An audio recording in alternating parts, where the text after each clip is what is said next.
In today's video, I'm going to teach you how to find the sold price of any item on eBay.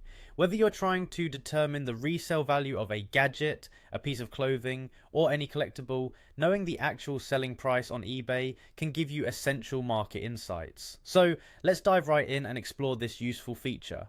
First, you need to log into your eBay account. This is essential as it gives you full access to the site's features, including the search and filter tools we'll be using. If you don't have an account yet, consider creating one to unlock the full browsing capabilities. Next, head over to the search bar at the top of the page.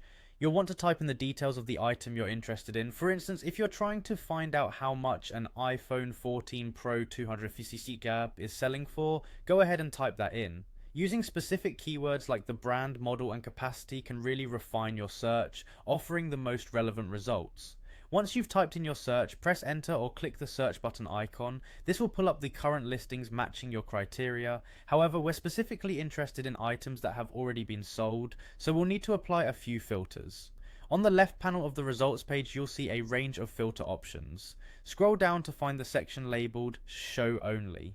This section allows you to narrow down your search results, making it easier to identify the sold items list. Here you'll want to check the box labeled Sold Items. By doing this, eBay will update the display to show only items that have already been purchased. Now, you're looking at a list of actual items that have sold on eBay. What's valuable about this list is the wealth of information it provides. You'll notice the final sold prices are prominently displayed in green. This indicates the actual price at which the item was purchased, giving you an idea of the market value.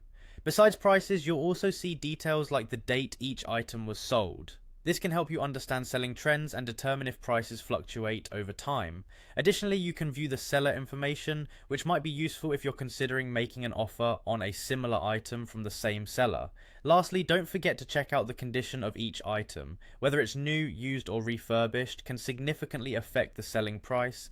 By understanding the condition, you can better assess whether the pricing aligns with market standards and what you can expect when planning your own sales or purchases. As you can see, finding the sold price of an item on eBay is straightforward, yet the insights it offers are invaluable. So the next time you're curious about an item's market value or preparing to list something yourself, you'll be well equipped to do so with confidence. Happy eBaying!